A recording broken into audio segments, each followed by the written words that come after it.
one of the most influential mediums on our lives are stories. Why would that be? But first, what is a story? It's not to be confused with a plot. A plot is the imitation of action, the arrangement of incidents. The story is essentially life itself. It is the origin of all movement. It is sentience, an idea, a thought, the will, the spirit.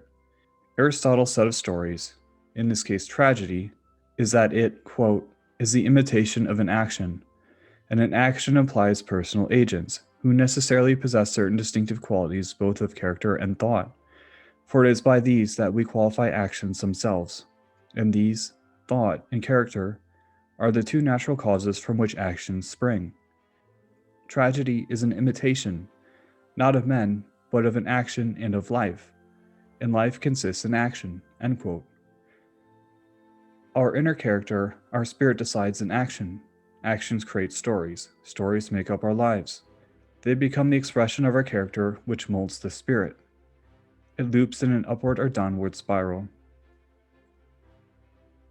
It is important to note that because we can then see how stories affect every aspect of our existence. There is a well-known phrase, quote, politics is downstream from culture, end quote. A well-known phrase, but culture has its roots ultimately in stories that unfold.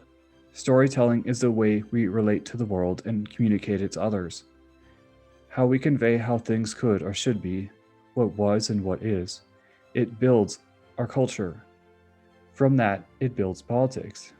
Then even the sacred and untouchable science. Even it obediently follows all too often the whims of politics and most certainly always culture. It passes from an editor and interpretation to steer inquiry based on a particular belief or narrative. Stories shape our being. They are the foundation of everything we absorb and learn. Stories are the strongest gateways into our minds.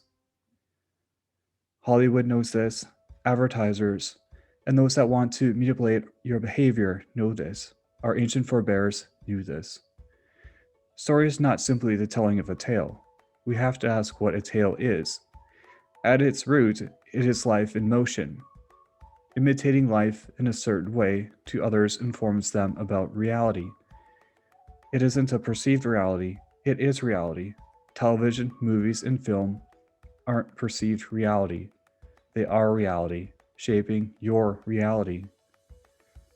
Through these stories, we know life, we learn life, imitate others in our environments. We grow, we learn from stories. They provide our outlook on life, our character, our personality. It gives everything around us context and what we use to reference anything. That is why stories are so crucial and influential to us. In Michael Walsh's book, The Fiery Angel, he stated, quote, Homer has more to teach us about governance than Harvard, and always will, end quote. Our minds think by playing out scenarios in our imaginations. What we imagine, how we imagine it, and the scenarios we create come from the world. We are so drawn to movies and television because it works exactly in the same way our imaginations do. We use these stories as a reference for our thoughts and imaginations in the scenarios we create. Imagination and thoughts are the mortar to the bricks, which are the actions that create a person. Stories aren't just entertainment. They arise from action and the mind, of consciousness, and the spirit. They are the fabric of life, what makes life living.